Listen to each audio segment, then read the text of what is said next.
What's up, everybody? So I said I was gonna be back with another video, and this time I was gonna be my prison story. I feel like I have a lot to say on that, and I think I'm just gonna put it in two parts because it would be too much in one video. And before I start, I just want to give a disclaimer. I wanna say that this channel is always gonna have content like this about mess ups and getting back up and life experiences. And I wouldn't want anybody to feel offended by anything that I say. There will be explicit content. I got some questions on Instagram. I polled and I said, hey, if there's anything you want to know, let me know, and I'll answer it. And there were some crazy questions in there, so I'm gonna throw them out there. And I want to just give a disclaimer and let y'all know that just put judgment to the side and know that we all have a past. I think this channel is gonna be for people like me that have a past and that have learned from their experiences, and we never know who's listening. We don't know if there's a youngster right now listening to this, that's something that maybe that I'm gonna share with you is gonna probably keep you from doing something or getting caught up in wrong situations. Is gonna mess up your life forever, whether you bounce back from it or not. There's some decisions now that you're gonna carry on through, and if you have lived it, then we can connect as well on a different level, because now that throughout, like I said, throughout this channel, there's I will be talking about the aftermath of prison, the family dysfunction that came after that, the mental after prison, the just struggle, all of that. And that's why I think I took so long to start this. I wanted to just sit on it, and I wanted to really just go back on everything that happened, because if I'm honest, I don't remember a lot. I think when I left that place the second time, I said I'm never gonna talk about it again. I'm never gonna think about it again. Fortunately, it doesn't happen like that. I wish it did. I wish you could just shut a part of your life out, but you can't. And you think you can. You think you can get out of prison shutting it out and just putting it behind you and moving on. And it doesn't work like that. Not most of the time. Some people are able to do that, and a lot of us are left with things that we have to deal with in order to not be stuck, in a place, in a mentality, in a state of mind, So I would say that you do have to work through things after you get out of prison, and I hope I can come around to sharing that. But okay, so let me get to the main reason why we're here. Everybody, after my first deportation video, which is how a lot of you got to know me as well, a lot of you know my story, and if you've never, you see my deportation story, I'll leave it linked down below so you can check it out. But this is about how I got caught up, and I in that first video, I didn't share the details on my case. I was just trying to get through real quick, because it's a 30-minute video, but man, you got like 15 years summed up in there, 15, 16 years, so it's a lot. And I did leave out a lot of things that I do want to talk about today. Of course, everybody wanted to know, Annie, what's your original charge? Y'all, my original charge is a robbery case. That's my original charge. Actually, no. My charge is a robbery case. My original charge is an aggravated robbery case with a deadly weapon. So out of everything that you hear right now, none of that, it wasn't like that. Even though we were involved in criminal activity, and I'm going to put that out there. Because like I said at the beginning of this video, if you're a person that is against, criminals and any type of criminal activity, this video is probably not going to be for you. Not going to be for you. Yeah, we were out there criming, and I'm gonna tell you about how I got to doing that, and I really hope and I pray to God, man, that this reaches whoever needs to hear it, because there's a lot of girls out there right now. I know there's some messed up situations getting involved in things that you shouldn't be. So let's get to that.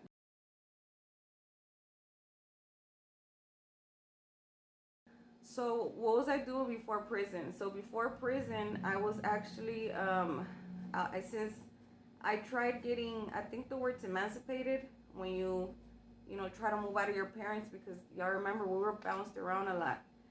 Like I told you on the first video. So I just wanted to be independent and I wanted to get out. And I made the decision to drop out of high school and hurry up and get my GED so I could hurry up and move on. And it was such a big mistake because I was so good I was really good in school, you guys. I really was. Since I was a little girl, I've been an honor roll student all my life. Even now, as an adult woman in Mexico with this degree that I recently got, man, straight A student. And I was just a kid that was just trying to survive, and I thought that the shortest way to being independent was just getting my GED. And I've been working since I was 15, and I always did things right. I always did things right. I went to school no matter how bad I was doing, how crazy I was still going to school. I was still trying to do something, And that's what I did. I got my GED, and then I kept working and working, and eventually I enrolled into college. So I was enrolled in college when I caught my case, and I wanted to do social work, and I remember clearly what I wanted to do. And I was just trying to be independent. I was already working, and I had a good mindset of what I wanted, even though things were just going so bad around me. I didn't really have a stable home. I didn't, and I was just trying so desperately to just find stability in my life, And sadly, I wasn't able to do that. I had a friend, and her dude got locked up. And she was like, she started writing to him, and all of a sudden, she's like, hey, my dude, he's got this homeboy, and he wants to know, if y'all can write.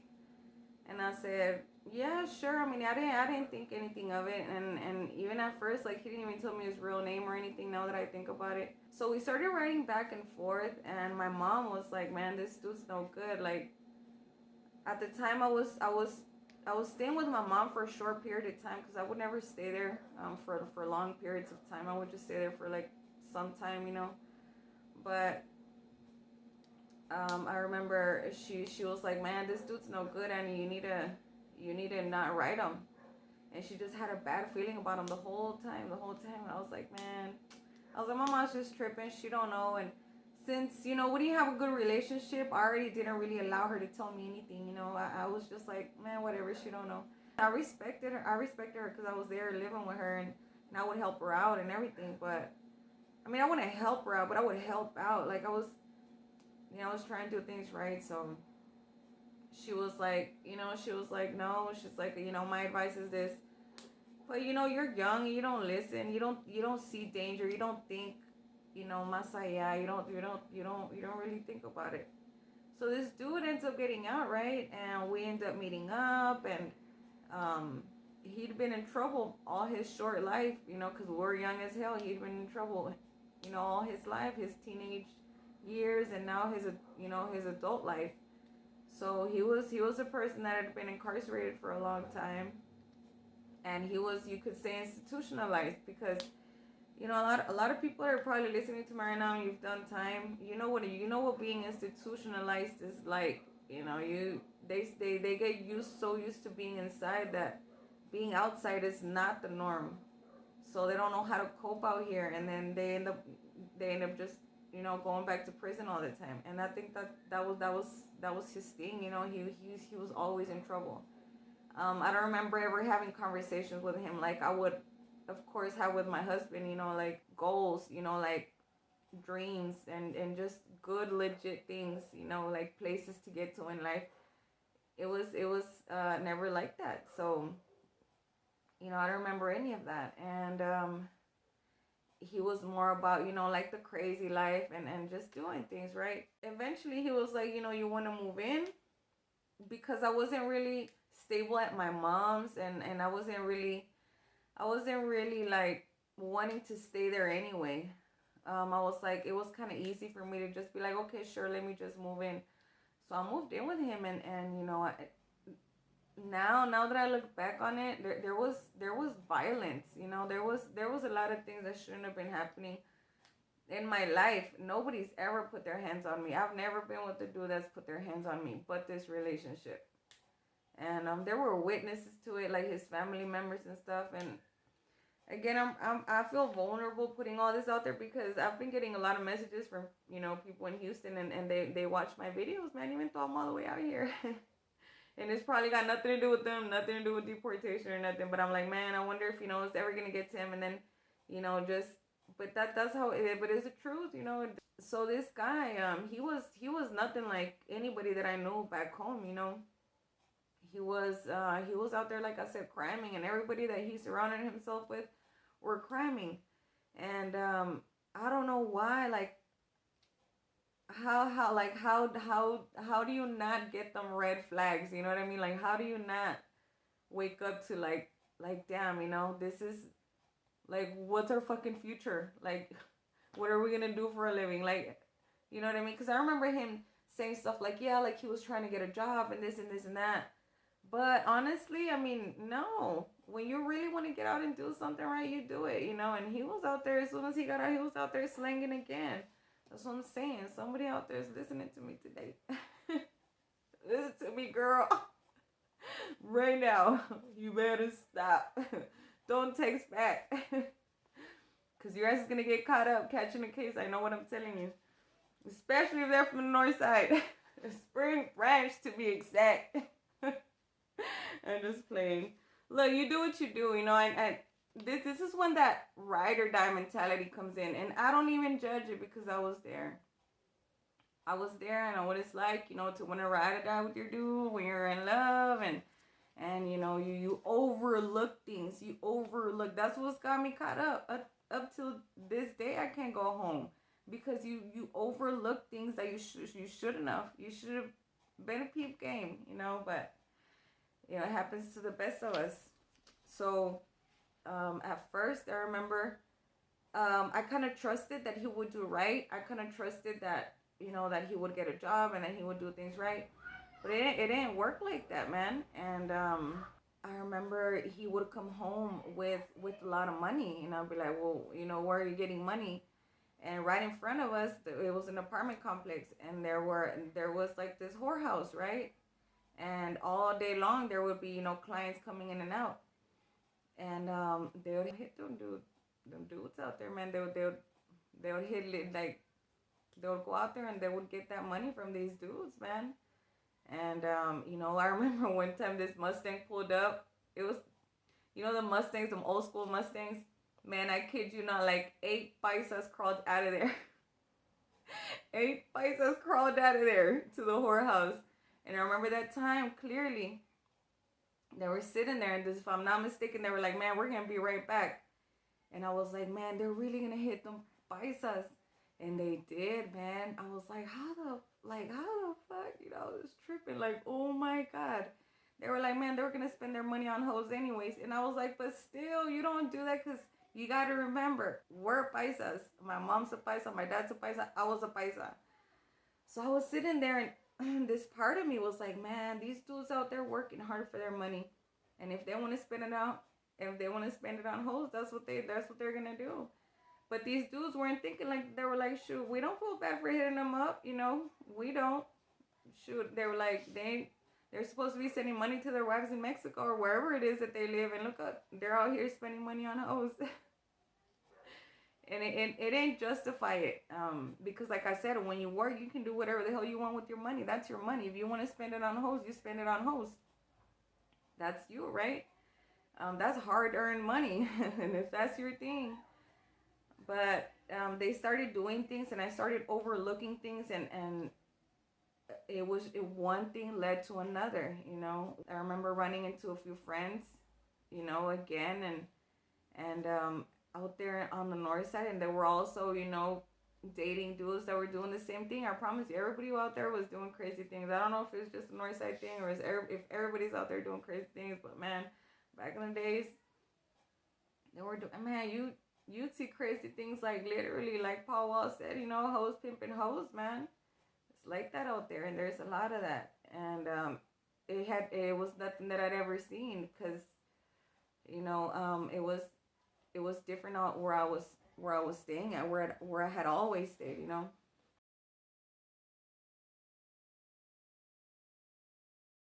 One night, this dude went out to, you know, to get some money. And I remember this is crazy. I've never even talked about this before. And he came back and he tried taking me with them, like to, you know, help him rob these people, you know, wherever it is that they decided to go. And I remember I was like, man, I don't want to do this. Like, I didn't have the mentality for that, you know what I mean? And I remember saying no. I remember I didn't want to go. I didn't want to go. And one of them nights, he was like, man, we're going to make more money if you go because you're going to pull them out of the bars. But this, we're going to hit them up. We're going to hit them up outside. That's how he wanted to go about things.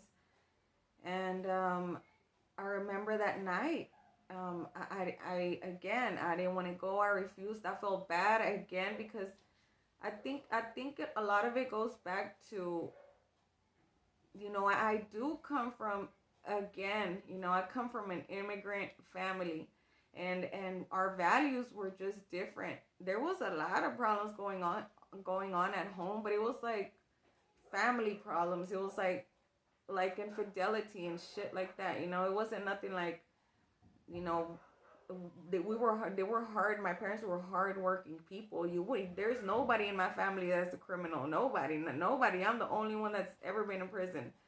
I mean, aquí en Mexico y en Estados Unidos, all of our family on both sides. Well, on my dad's side, there is a lot more criminal activity going on. But on my mom's side, ain't nobody been to prison. But me, not even the dudes, nobody. So, you know, we were good people, and all of a sudden I'm sitting with this dude, you know, that's telling me let's go hit a lick and we're gonna make more money if you go because you're gonna get the clients out. Like you're gonna get these people dudes out of the bar, and that's where we're gonna hit them licks and take their money.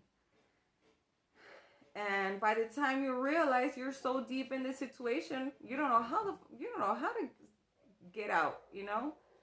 And that last night, it was a fight because of that. Because that night that we got called in, we were arguing because he was making me go out there. And so that night, it was like 2 o'clock in the morning, 2 or 3 o'clock in the morning, and we're walking back to the apartment where we're staying in the apartment complex. And I remember he started fighting with this dude. That was, you know, this dude was, you know, who was sitting out. There were these two dudes, and they were drinking. This guy and one of the dudes started arguing. They started arguing, like going at each other. And this dude was a paisa too, right? Because there was just a lot of paisas around. And they kind of started fighting. And I didn't even try to stop it. I was just like, damn, you know, because there was two dudes. I was like, man, se va a meter el otro. So we were all fighting. There was beer bottles being thrown around, and, you know, nobody took any. We didn't even take $1 from him. It was not a robbery. It was a fight because, I don't know, this dude must have, like, we were passing by, and this dude must have, they were just, you know how drunk people, this dude was mad, them dudes were drinking, and they just started arguing out of nowhere, and this fucking fight broke out, and we were all fighting. There was beer being thrown around, like, it was bad.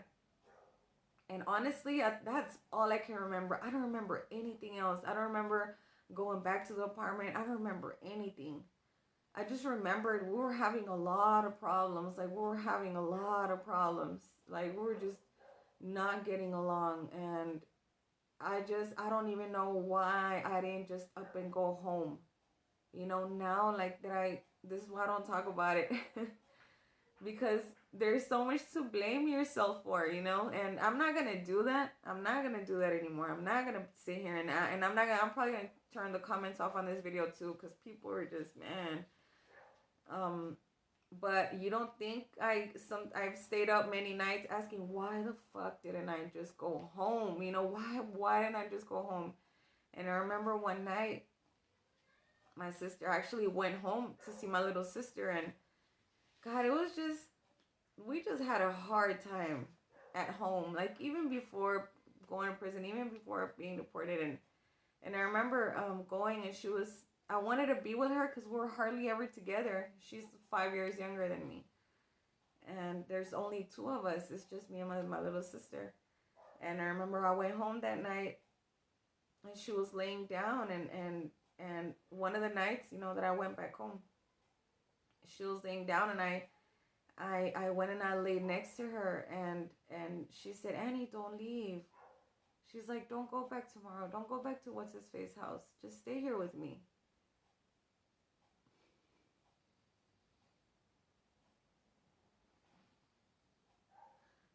I'm sorry, you guys. She's like, just spend the night. Just stay one more night. And I said, no, I gotta go. I was like, I'll be back. I promise I'll be back.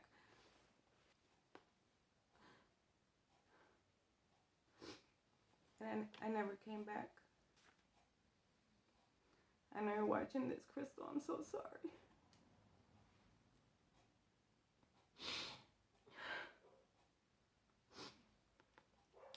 I'm so sorry I didn't go back. And I think about that night often. I think about that night all the time. I think about if I should have just stayed home, if I should have just listened to her. And a lot of the people that I know that, when we would share stories when we were in prison, a lot of stories, ended like mine. And a lot of stories were like mine, just those last minutes, that last day, that if I wouldn't have done this, if I wouldn't have gone somewhere, if I wouldn't have fell in love, and what's crazy? After that night, this nothing happened. It was a fight. So 2 days later, 2 days later, the cops show up at the apartment where we were staying, and they were like, hey, we're here to arrest, they were looking for us. And I came outside, and I was like, well, what's going on? And as soon as this dude sees the laws, you know what he fucking did? He took off running, and he left me there. Exactly what happened. This dude straight up got up and left. And, he was being chased all throughout the fucking block. I don't know how many blocks he ran from the laws, man. But I was like, what's going on? Like, you don't know? Like, the first thing I thought was, damn, like, like why? Because during that time that I stayed with him, he got in trouble again or something. And then they had to bail him out or something like that. So he like skipped bail, and he was already being looked for bail, and then now this other case. So he was just being looked for by the laws everywhere, and I was just thinking, damn, like they're gonna take him. And I was angry.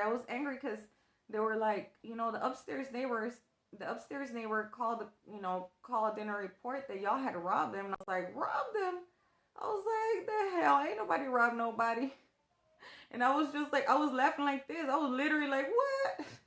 I looked at them, and they were like, ma'am, you're under arrest. And I was like, how the fuck you mean? Like, I literally, man, they had to like put me on the ground. They were like, well, you're gonna be arrested. They cuffed me, and they set me like on the ground. I think it was the fact that if somebody pulls up and tells you you're being arrested for murder or something, you're gonna be like, what the hell I am. So that's how I was too, because I was already in this battle with this dude for not going out there. I didn't want to go out there criming.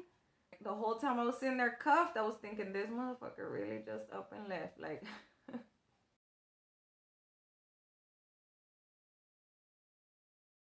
and this guy, well, he ended up getting, caught, and, we get to Harris County. And I remember I hadn't slept in days already, because we're just like living this fast life. Like, we're always moving around, doing things. I remember I'd been high for days before that. Honestly, I've been a pothead since forever. That's my thing. I never did anything else. I didn't like coke or none of that. But around that time, I used to, pop a lot of bars. Even before that, we used to pop a lot of bars. Sometimes, sip on lean. And, well, if you're from Houston, you already know. I remember around them days, we're popping X pills too, and were just up for days. I remember them keeping us up for days, and so you didn't really know what was going on. You get arrested, and then you're just sitting there fucking detoxing. I had just lost a baby. I had a miscarriage right before we got arrested. So while I was in the county jail, I was still like, trying to recover from that miscarriage. It'd been like days, probably like a week or something. So it was very recent. And I remember, I think I was still taking like pain pills, and I was just not in a good place, man. I was not in a good place. And when you wake up, to this reality, like I said in my first video, like, I'm in here, I've been arrested. And when you're not high on anything and you're sitting there in this holding cell, you're like, what the fuck is going on? Like, why am I here? And my first, thought was, I need to call my mom. Like, my mom's going to get me out of this, mess. Because again, I didn't know anybody that had ever been in trouble. I thought it was just like an easy thing. Like, I'm going to be fine. These people are going to, figure out that this guy was lying. Nobody took anything from him. It was literally a fight, and that I participated in. I think I'm more mad at the fact that, they should have just charged me for fucking assault. Why would you charge me for a robbery that I didn't commit? I mean, if I would have taken $1, it would have been a robbery, but it wasn't a robbery, it was a fight. So I'm going to get to that part, because this guy never even showed up to testify in court. He just called it in like a robbery, but he never showed up at court to say that it was a fight. It was that he participated in as well, and his homeboy did too. We were all fighting that I remember. Shit. You're in there, man, and them cells, and you see, look, in county you see a lot of cases like prostitution, drunk driving, domestic violence, like fighting, assault, robberies. There's a lot of robberies too. And man, I remember sitting there for like 2 or 3 days, man, in that same holding cell. Like, when you first get there, they pull you out, and I remember when they read my charges, they were like, you're in here for aggravated robbery with a deadly weapon. And I was like, what? A deadly? Ain't no motherfucking gun around here. Well, there was no gun. They, turns out they went back. I think they raided the place. They, flipped it upside down, and there was nothing in there. There was never a gun, They never found a gun because there was never a gun. So my case was automatically brought down from aggravated to just robbery, because they were never able to find anything. But so you get booked in. They run your prints. They eventually send you up to your where you're gonna be housed at, and there's different pods. And I remember them telling me, here, like, take off your tennis shoes. I said, I'm not going to take off my tennis shoes. And I still remember to this day, I had some white and baby blue Jordans, like all white and like baby blue edge, like trims, right? And they were so clean. I love them Jordans. Till this day, I've never had another pair like those. Like, I've had a different type of other kicks, but not like those. And I remember, now I hadn't even stepped on them too much when we got locked up. The guard was like, "Girl, if I were you, I wouldn't go in there. I wouldn't go in that baby aggravated tank with them Jordans on, because when you get like booked in, right, you get separated. And because I was underage, I was only 17. They have what they call a baby aggravated tank, and those were all the aggravated cases were all the baby aggravated. And I think it used to run from like 17 to 21 or something like that. So it was all youngsters up in there, all all aggravated youngsters. She was like, "Are you gonna go in there with them tennis shoes?" And I said, "Yes, ma'am, I am." That didn't even last long because after that, we just got pulled. We got pulled to TDC, and then you really have to turn in your tennis shoes. I turned them in TDC, but while I was in county, I remember wearing them, and I don't even know why they take them up there because, as far as I know, you're not supposed to take anything in there. Because somebody comment down below and tell me if county still does that. Because they finally like put you in them tanks, right? And you walk in there with your fucking mat. If you've been in prison, you know what I'm talking about. You got your orange suit on, your tennis shoes if they let you keep them, and your fucking mat, and you're carrying it through the hallway like this, just waiting for him to throw you in a pot. You're hungry as hell. Because they've been giving you nothing but like peanut butter jelly sandwiches down there in the nasty ass holding cell where everybody's detoxing at the same time. Because everybody's detoxing up in there, man. People are fucking waking up to the reality of things because they've been high for so many days. They've been on fucking crack. You got all kinds of people in there. All kinds of people. Some of them are just there for a night. Others ain't. I remember this big girl, man. She was cold and I was cold. I was like, can we just lay on each other? And we're just like fucking doing this. Like by the second day, she was cool as hell. She was like, bitch, I'm cold. I'm like, man, I'm cold too. We're fucking cuddling like this. Like, fuck, man, we're gonna die up in here. It was bad. You meet a lot of crazy good people though, man. You really do. I'm gonna get to that in a second. So yeah, we got booked in, and we're all young girls. A lot of them were like robbery cases like mine. Others were assault charges, like against officers or stuff like that. What else? There was a few murder cases. There was more than a few murder cases. There were some manslaughter cases, and y'all are all in there together, you know, and there's a lot of fighting going on. There is a lot of lesbian activity going on because that's going to be everywhere you go, you know. Somebody asked me in one of the comments, do women pray on you? And I mean, no, it doesn't work like that. At least with me, it never worked like that. Sometimes, yeah, like when you shower, you know, you try to use like a provisional curtain because there's no curtains in there. And sometimes there's this little like cubicle that you can shower in. And sometimes, you know, you could like put like a towel or something up there. And they go, you know, out there and like pull them down or something. There was like flirting going on. But, you know, if you're straight, you're straight. I mean, not everybody in there likes women. There's a lot of like half and half of the people in there are straight. So I'm personally not a like very affectionate person because of my upbringing. We didn't really hug or were affectionate or anything like that at home. So I wasn't really lacking that. Like I wasn't really wanting that. And I think a lot of the, you know, women that are in prison and the reason why they find mates and stuff is because you get lonely in there.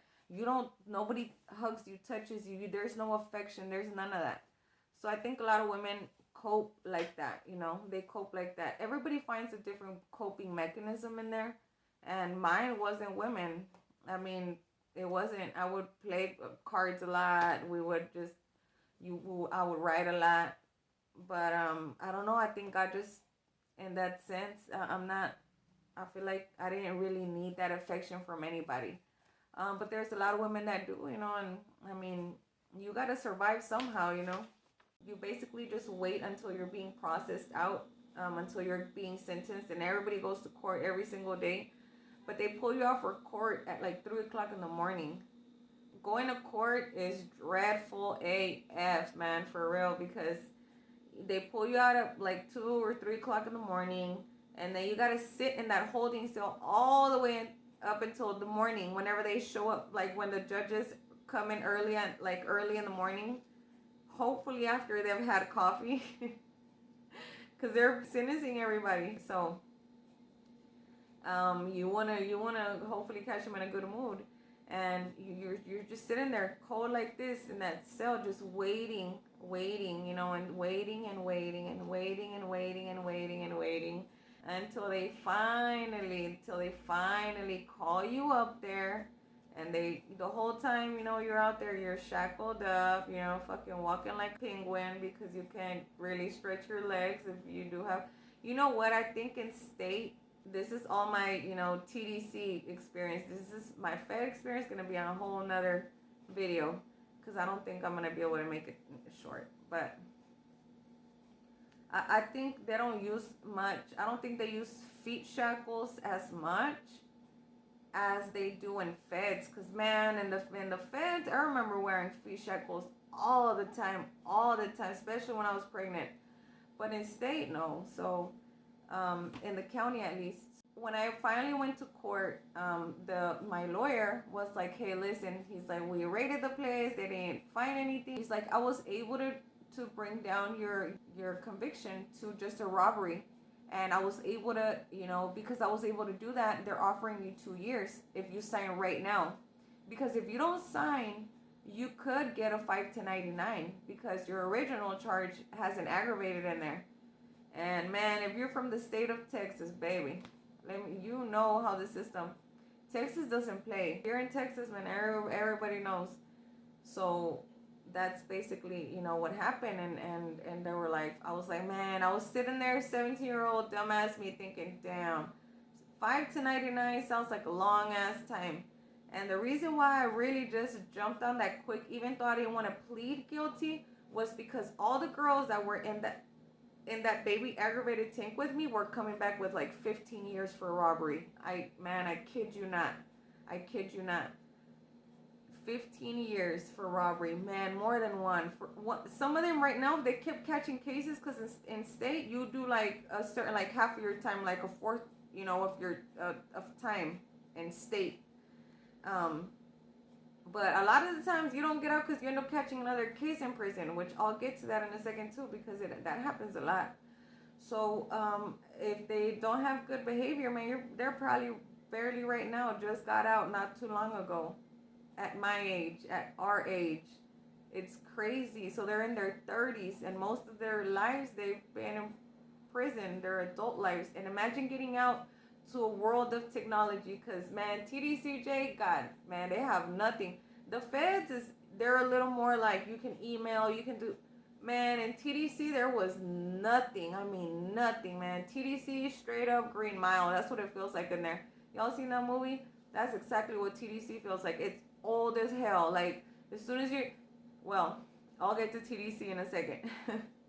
But so I was sitting there, man, and I was just thinking like, man, these motherfuckers, like, man, they're gonna fucking give it to me, like, straight up. I was like, man, for real. And I was just like, fuck it. I was like, where do I sign? I was like, I'll take the 2 years. And he even told me, he said, if you do sign for those 2 years, but he never once told me that my witness didn't come. I found out till later. I found out by the dude that I'd been arrested with that our witness never showed up to testify, that we had robbed him. So that would have been an easy dismissed case. Easy. Fácil lo hubieran podido dismiss. And he didn't do that for me. What he did instead was he realized that I didn't have my citizenship, that I was a green card holder. So he made me sign for 2 years, and he also called INS on me. So by the time I realized, I got an INS hold when I was in the county. And they were like, you're going to be deported. And I was like, what? This is after I'd been sentenced. This is after, I had signed. And because he's like, you're only going to do a fourth of your time. You're not going to do all of it. You're just going to do, if you have good time, you'll get out, soon.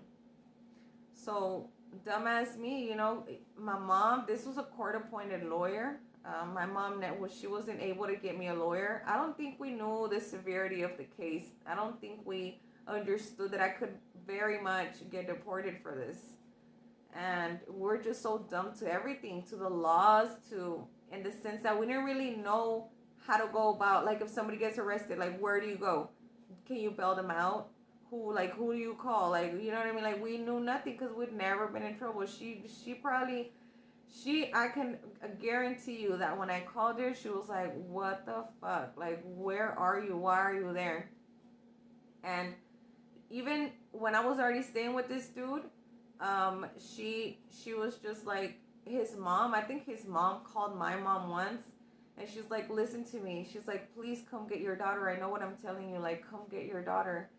I think she knew, like, I think she knew her son was just never, he was just always in trouble. And I was just like blindly in love with this guy that I wasn't going to leave by myself. So she called for help. And man, if you're hearing me, man, I want to thank you for that, for real, because my mom didn't know what was going on. And because I wasn't really close to her like that, I didn't have that, like, to call her. I didn't, honestly, during them years, I felt so alone that I didn't feel like I could call, because I had already called my mom for help before, and she hadn't been there. She denied it years, like, before that, where I couldn't stay with her. Like, she wouldn't let me stay with her. And with my dad, I sure as hell was not gonna go with my dad. Shoot, I sure as hell, and especially now it's different, right? But at the time, I couldn't live with him and his family. I couldn't.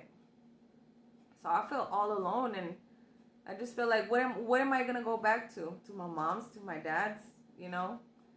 And but my mom found out about this because of this lady, and she ended up, reaching out to me, and she called me. She's like, Annie, you need to come back home. And I was like, Ma, yeah. I was like, I'm gonna go back. I'm gonna go back. I was like, and because I was already feeling uneasy. Like I knew I needed to get out of there, but I didn't know. Like I knew what was going on wasn't right. And at the same time, I was like, man, I'm supposed to be going to school. Like, I'm supposed to be working. Like, when I met this guy, I was already trying to do, like, I was trying to go to school already, and I was already working. I was doing good. I was saving money. I was giving my mom money for bills. She didn't need it, but like I said, because she'd always busted her ass, working. I was like, no, I can't just be here. Like, I gotta give her money. And I would budget my money really well. Even back then, I was always, dressed nice, had my things and everything. And all of a sudden now I'm with this dude that's making a lot of money, but it's bad money, and we're just like, I mean, one thing is like smoking weed and like popping bars on the weekend and working all week at Whataburger. And another thing is like being fucked up all day, every single day. And that's what was going on with this dude. He was just, and I didn't go back home. That's why I got caught up in all of this. And I remember my mom was just like, we just didn't know what was gonna happen next. I'd been in the county for 2 months before I got sentenced. We finally pulled chain, which is what they call when they transfer you from the county or from any, prison or facility to another one. And you gotta ride in the prison bus. And I remember they pulled a bunch of us out. By this time, it wasn't just youngsters, it was everybody. Before leaving the county, they search you, they strip you down and everything. They gather you up in this bus. As soon as you go in the county, you're gonna be naked a lot. You're gonna be getting searched a lot. You're gonna be naked in front of women all the time. There's no privacy at all for anything. Not to use the restroom, not to anything. So it's very Orange is the New Black. It really is. It really is. I remember the bus when it was pulling out. It was pulling out of the basement or something, right? That they have in the county. I remember the sun hitting the front, right? And I was like, man, I hadn't seen the sunlight in 2 months, and it felt like, man, I was blinded by this, and I was like, damn, the sun, 2 months without seeing daylight. And I was like, man, I'm glad I finally got sentenced. I wanted to leave the county so bad. Everything, the food, everything sucks so bad.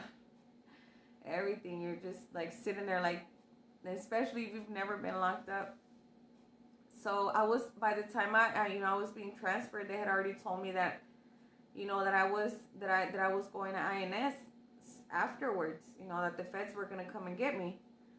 And I remember, man, I was sitting like this, cuffed, and I remember looking out and just seeing downtown Houston in that bus, because it's not a regular bus. It has like the windows they have that, como rejita, you know what I mean? So you're looking out through it, and you're just like, damn, how the fuck did I end up in this? Like, how the hell did I end up in this prison bus, And, you're being, transferred. And I remember I was just crying, like, not like crying, but I dropped like a tear or two. And one of the girls that was behind me that I'd been in there with in the baby aggravated tank, she stood up, and with their cuffs, because we're all cuffed. I remember her just wiping my tear, and I looked back, and I didn't know what to tell her. She was just like, "It's gonna be okay, baby girl. Like, you're gonna be fine." And I wasn't crying because I was scared. I was just crying because I was like, I'm supposed to be starting my first semester right now. Like, I'm supposed to be working. I'm supposed to be, what's gonna happen? Like, where do I leave my goals? Like, and then this guy at the same time, we're still communicating, and now he's giving you other dreams and other hopes, telling you, oh no, when we get out, oh no, now, what's next? Now we wait for each other. Now we gotta wait for each other. And then when we get out, we're gonna fulfill those dreams, goals, and plans, which is all complete bullshit, because it's never gonna happen like that. Listen to me. If you're dating a thug, and I don't give a damn, this is what it is. If you're dating a thug and he ain't getting right, you need to move around. Look, I understand that a lot of us get out of prison and we do good things and we get better, and I'm not saying that we don't. I'm a full proof that you can get out of prison and do well and get a degree and everything. But many of the times you have to make big, radical, daily changes. Like, you have to set a real big master plan, like a really, like, full of conviction, and know in your heart that you're gonna come out and make changes. So if you're waiting on somebody that's doing time, and maybe y'all are older, it's different. But if you're still on the younger side, because when you're older and you're in prison and you get out, especially if you got kids and everything, you really want to do right. But when you're younger and your life is not really just has taken its path, then you got to be careful, and you got to really just, if you're in a situation where you're indecisive, actions, like, always. I think that's the biggest lesson that I learned in this whole situation. Like, this guy would, like, fucking sweet talk me like a motherfucker, and this whole time I was believing him, right? And you have to watch. You have to go for the actions. Like, actions are just everything. If somebody's trying to do right, they're gonna do right as soon as they step out of jail. Like, they're gonna, that they're gonna do right, no matter how hard it is.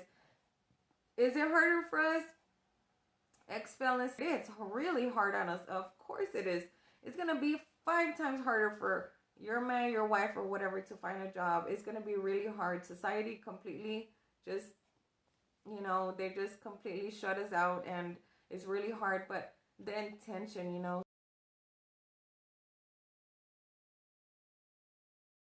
I was transferred to Plain State Jail in Dayton, Texas, and it's a state jail, but it held half of its prison held the TDC inmates. So half of the prison was for state jail, and then half of the prison was for TDC. And we were separated because when you do state jail time, it was literally right there, just state jail. But TDC, you actually get transferred to bigger, like, penitentiaries. You don't just stay in that facility. So it was kind of like a holding facility for TDC until you got transferred to your definite penitentiary, right? For women. When you're finally there, yeah, they take your tennis shoes, they take your everything, and I do remember being afraid, in the sense that you really don't know what's next. I don't think I gave it much thought. The hardest time that I ever did, like, the hardest time that I really did was my Fed time, when I was pregnant with my son. All this that I'm telling you now is different because I hadn't really processed things. Like, I know I was in trouble, but I still had hope. Like, I still knew that once I got out, like, things were gonna be fine. I was gonna bounce back. Like, there was gonna be a solution. I was just kind of glad that I had only gotten 2 years, and that I could, if I had good time, that I could get out soon, I was in that state prison for about 4 months, I think, before I got released to INS. And in that prison, there was there were big old pods. I think there was 63, beds in one pod. So you got 63 women up in there. All these women are hella stressed, frustrated, and locked up in one place, okay? And there's violent women, in there. There's all kinds of women in there. There's good women, bad women, violent women, calm women, moms, grandmas. There's moms and daughters in there. Sometimes they catch cases together. I've seen that a lot in state and in feds. There's a lot of cases like that. There's enemies up in there. There's enemies in the sense that they probably caught the case together, and they ended up like snitching on each other or whatever, and they end up in there together. But there was a lot of fighting going on. There was a lot of riots, a lot of riots. I remember one of them times, somebody just this fight broke out between two girls, and one of the girls had her aunt was in there, and like, because I'm telling you, there's like a lot of family members in there, like, together, and it was like the niece and the aunt, and the niece got in a fight with this one girl, and she was getting beat down, and the aunt was like, I'm not gonna let that happen, and she jumped in for her. And when she jumped in for her, everybody started jumping in, and everybody just started fighting, and it was a racial fight. So I think that's why it got worse, And I was just standing here like, damn, what's gonna happen now, And I was looking at, because some of the girls that I've been in county with in Harris County, because by the time you're in state jail, you got by the time you're in state prison, there's women from all over the state. But you kind of just the ones, you stick to the ones that you knew back in the county, and there was a lot of us in there. And I was like, what happens now? Like, what do we do now? I remember turning my back, like the whole fighting was going on. I remember turning my back and just praying to God. I said, Lord, I was like, I know that you're here, and I know that you're gonna, like, bring peace up in this place. Because, I say this all the time. Women a lot of these women leave their kids behind, and like I said, no judgment, man. You don't know what these women had to do out there to end up in a place like this. You don't know everybody's situation is different. Just because you would never commit a crime, you would never, you know what I mean? Just because you wouldn't, thank God that you've never been in a situation where that was the only choice that you had. And I'm not going to say only, right? But most immediate choice that you had.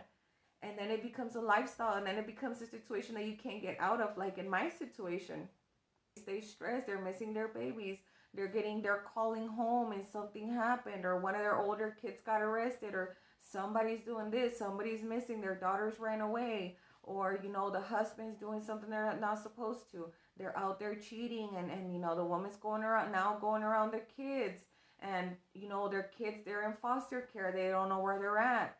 Like, so you got all these scenarios, and then all these women just in one place, sharing the same showers, sharing the same everything, space, tables, and nowhere to go for months and months and years at a time, in just one pod. It drives people nuts, so fighting could even, be entertaining to them now that I think about it. So, a lot of them fuck around with each other because, like I said, a lot of people get lonely. A lot of people, feel lonely. And one of the dudes was telling me, do they turn you out in prison? No, nobody does anything you don't want to do. It's not just, there's not this big Bertha, in the corner waiting for you. It doesn't work like that. At least for me, it didn't. But if that's your thing, and that's why they say never, because you'll never really know yourself until you're in prison in a situation. You know how they say, dudes, I used to watch a lot of YouTube channels on like prison and stuff like that, and like dudes like sharing their prison stories and stuff. And one of the things that they used to say is, man, there's dudes that are, they turn, they turn out in here, with dudes. But they're like, just while they're in prison, they come out and they like women. And I used to be like, and because I've been in prison, it makes sense to me, because, you like, everything completely changes. The world completely stops when you're in prison. to you. Like, it's time stops. You know, you're alive, but you're dead at the same time. I think if that would be my best description of what it feels like to be locked up. What it feels like to be locked up. It's your time stops. You die. You know, you die. You're living, but you're dead, because life goes on. People move on without you. They forget about you, and a lot of these women were going through that. So there's a lot of fights going on. There's a lot of this and that going on. There's a lot of stress. There's a lot of, reevaluating your life. There's a lot of anger going on. There's a lot of frustration. So you're going to get a lot of this. You're also going to have to watch your back a lot, because sometimes people, if they know that you don't have a lot of time, they'll try to get you to catch cases. I remember in 2 occasions I had this almost happen to me. One of them times, there's this girl that she used to sleep right next to me, because there's no privacy. And we used to stay up late at night talking sometimes. This is a white girl, right? This white girl. And we used to stay up talking sometimes. And she was a believer, so we sometimes would have conversations. And, while I was in prison, I knew about God, because my dad had always, like, gone to church and stuff. But it was, I seek God a lot. I prayed a lot. I was just close to God. That was my coping mechanism. I didn't find it in other women. I didn't find it in fighting. For me, it was like, God, I know He's real. I know He's gonna help me. I know He's gonna guide me, and I know He's gonna help me out. That's what I would do. And we were talking about that one night. She started getting mad over something stupid. And you know what she did, man? She, real late at night, she went in one of the restaurant stalls, and she started cutting her wrist. Because when you have razors, people like use the blades and stuff. And I don't remember. Yeah, I mean, we did have razors in prison. I think we did. Well, I don't remember, but.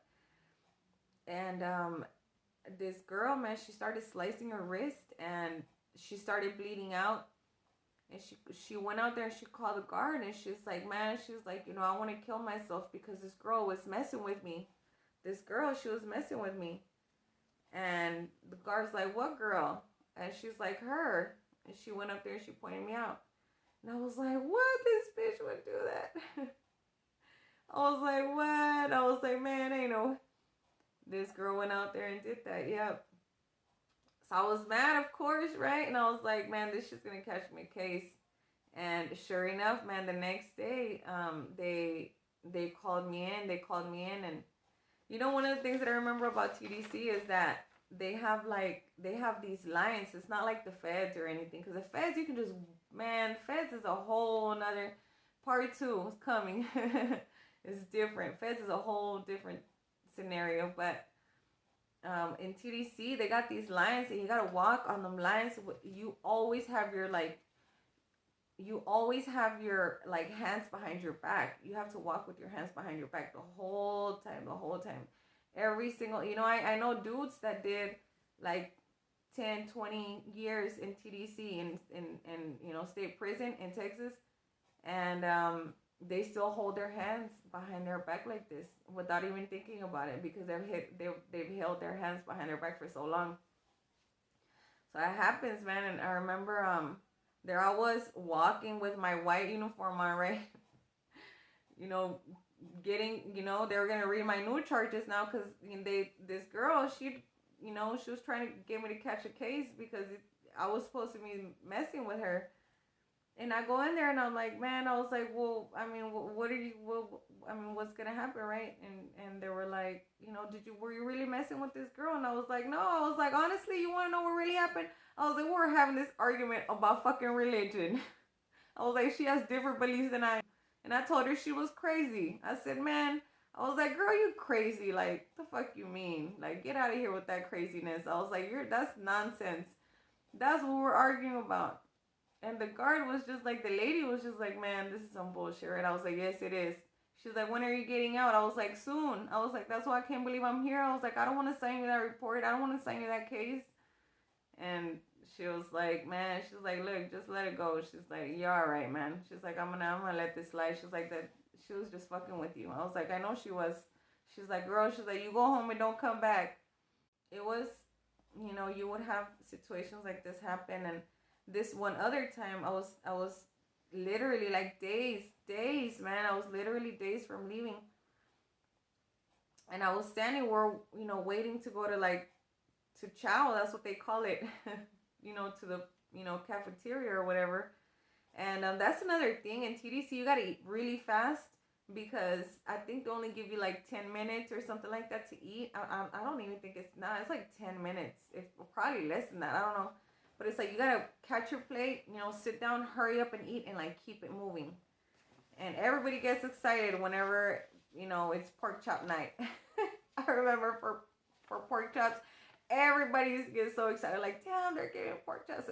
If you went twice in line, you could catch a case or something like that, or get sent to the hole or some shit. People would get really excited about them pork chops. So I was standing in line to go to the chow, man, and all of a sudden, this fight breaks out behind me. It turns out that, somebody was gonna hit me, and one of the homegirls that I had in there, she seen her, she see she was gonna hit me, and she jumped in. She jumped in for me. I didn't see this girl. I was standing in line. And it was the same girl, man. It was the same girl that she was mad because I didn't catch the case. And she was like, man, I'm gonna get this bitch. She was mad. She was coming after me, and my homegirl jumped in. She was like, man, fuck her. She was like, you going home already? She was like, I'm gonna do my whole 4 years. She already knew she was gonna do her whole time, so she didn't really care about not catching cases. But it's hard not to catch a case. I think if I would have done more time, I would have definitely done my whole time. Because there's really no way to not get in trouble in there. There's really no way. Like, you're gonna get caught. It's really hard not to. Because if somebody comes from behind and hits you, what are you gonna do? You're gonna swing back. If somebody, you know what I mean? Now, people don't go looking for fights with you, but it does happen. Why? Because we bump into each other. Because I wanted to use that stall. Because I called the shower first. Because, you didn't, whatever, for whatever fucking reason, because you cut in line, and because people are already so edgy, people are already so frustrated in a bad mood, that's why, so it's like, damn. So there's a lot of frustration, anger, and you're young too. Fucking perfect combination, So one of the main things that I did learn in prison, and there's this one girl, and she was going to be deported too, but she'd gotten 15 years. And no, she got I think she got 20 years for robbery as well. And I still remember her face, man. I still remember her face. She used to do hair.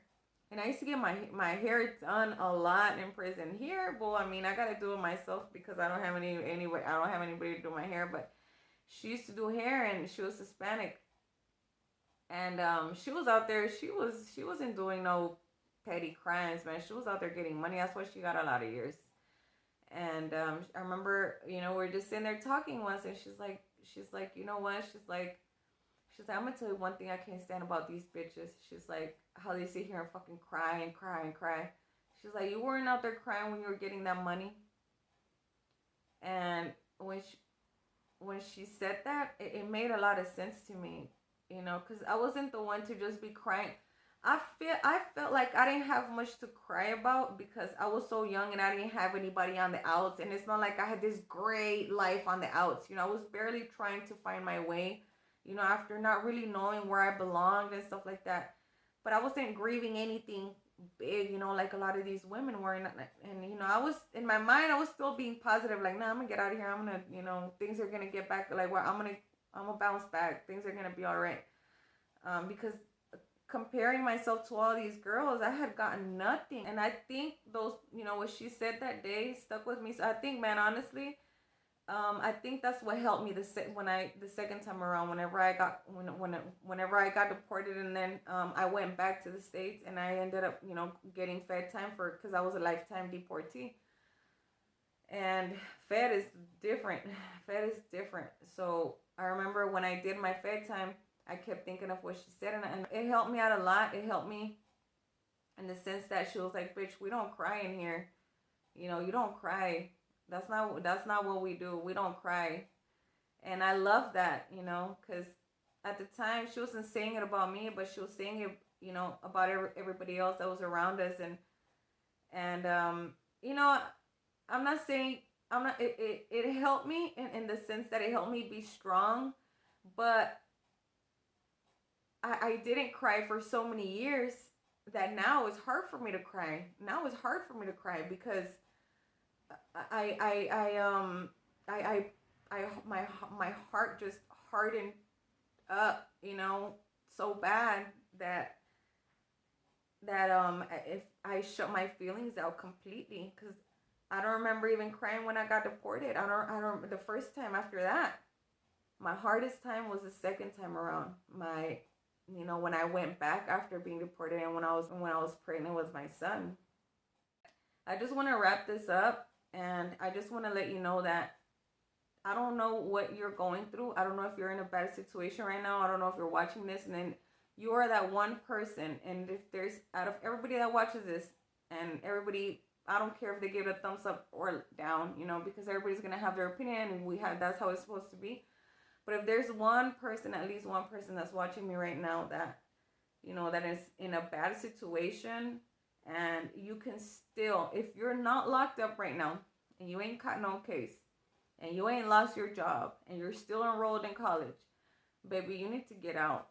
You need to go find help. You need to go call somebody. You need to call the I don't care. Call the motherfucking laws. Yes, I said it. I don't care. Do what you have to do to get out. Do what you have to do, because when you're in that county cell, nobody's gonna do time with you, even if they fucking write you. None of that shit matters at the end of the day. None of that matters at the end of the day. What matters is, I mean, unless y'all married and y'all have a family and it's different, but if you're in a situation like mine, like I was, you know, you can there's something better for you. You can do more. You can still do something. You can still get out, even if you're already married and your husband's out there, you know, criming, or vice versa, because you know there's women out here that like making money too, you know.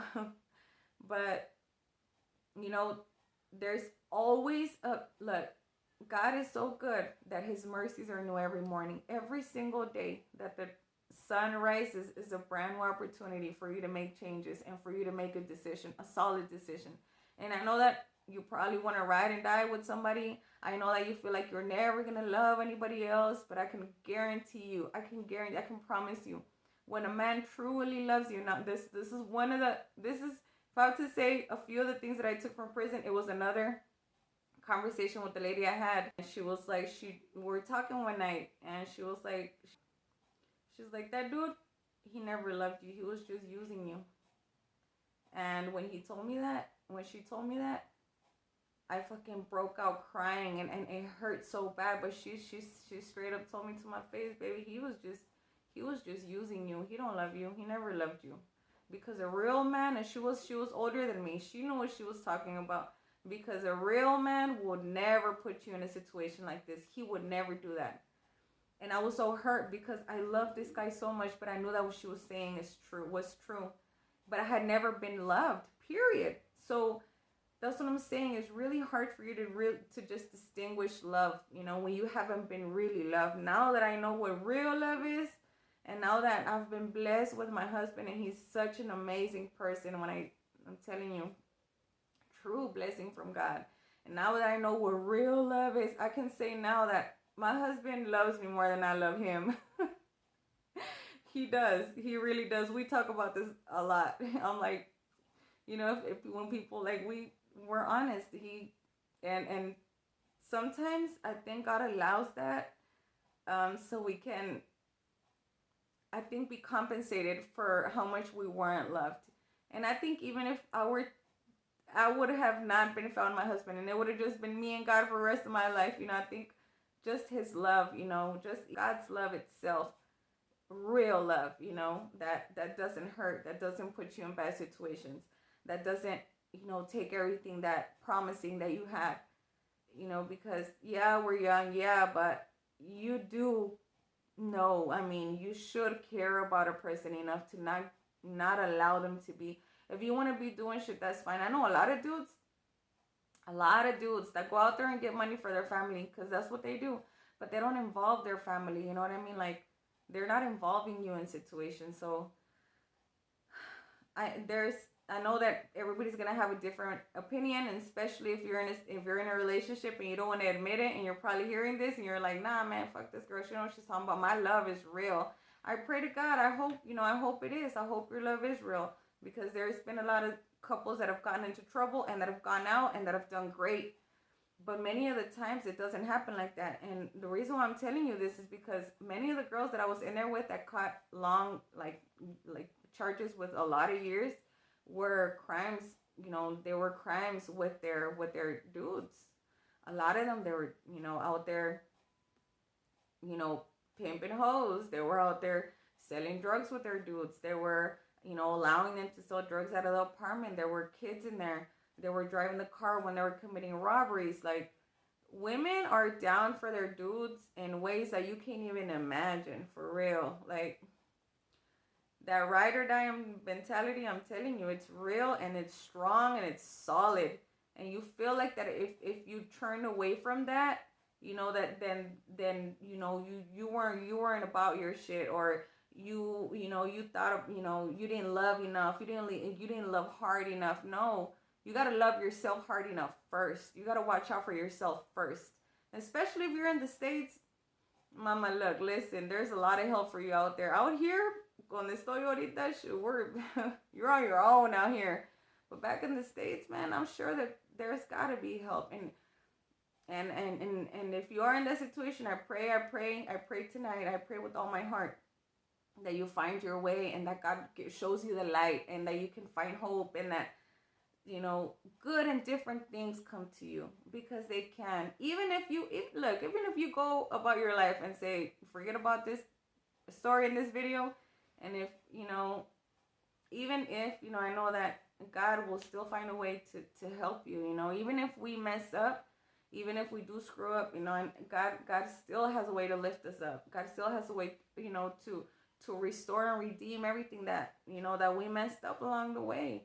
And I pray that for everybody, for that one viewer watching me right now, that could, if this is going to get you, if this is going to encourage you to make changes for the better, shoot, I don't care putting myself out there. It's worth it. It's always going to be worth it for that one viewer. And I think I should just intro that already. I've been wanting to intro that forever. Like, man, I'm going to start my videos. Every time I put myself out there in a vulnerable way like this, I'm going to mention that it's for that one viewer. Maybe you're that one. Or maybe you're listening to this and you did some prison time, and you may relate to a lot of what I say. I probably did leave a lot of things out because it's been such a long time ago. I can't just, but my story, my part 2 will be coming soon. I wanted to share that, and I want to encourage everybody that, man, hay que seguir para adelante, everybody makes mistakes. Everybody gets caught up in situations, but God is faithful, and He's always there. Remember, every single day there's new mercies. Every single day there's a new way to make the right decision, to make the right choice.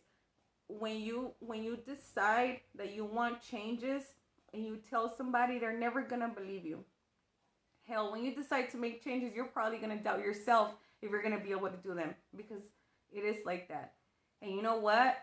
If you wake up today and you decide that you want something different for yourself, and that you don't want to live that life, that you're tired of, man, you don't know how many friends I've made here through this whole situation. That I was talking to, this girl, she's like, man, I straight up just moved. Like, I changed my life. I up and got my kids out, and, for the better. And I was impressed that I admired her, this girl, because it's hard to get out of situations like that. It's hard. It's really, really, really hard, especially if you got kids. So, I think, I think that, yeah, like, you can make changes. You can definitely do it. It's going to be challenging, but God by your side, man, where there's a will, there's a way. And even if nobody believes you, and if, you decide today and then 2-3 days pass by and you feel like nothing has changed, don't stop pushing. Don't stop going the right direction, because eventually what we will reap what we sow. And if you're sowing good things, constantly working towards, that's what I've been doing after that mistake, after those mistakes, after my part 2 mistake.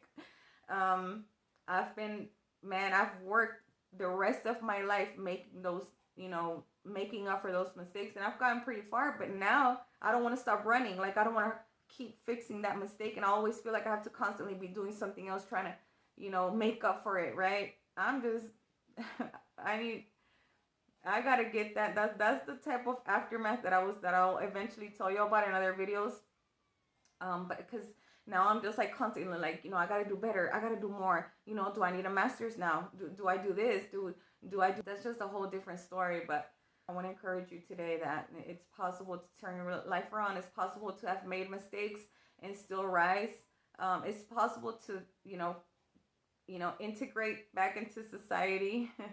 After having been, segregated from people for so long. Because when you're in prison, you're just a number. You're not even a person. You're a nobody. You're really a nobody. The guards it's hard with the guards. It's really hard with the guards. And everything else, there's no value to you. There's nobody cares about you. You don't get. You're all alone. It's just, you're all alone in there. You feel like you're gonna die in there. You feel like you're never gonna get out. Like you're never gonna get to see, or you're never gonna get to wear a regular sweater. You're never gonna be able to wear makeup again. Like all of these things, But anyway, so I want to leave y'all with that. I'll be back with my part 2. Y'all stay blessed.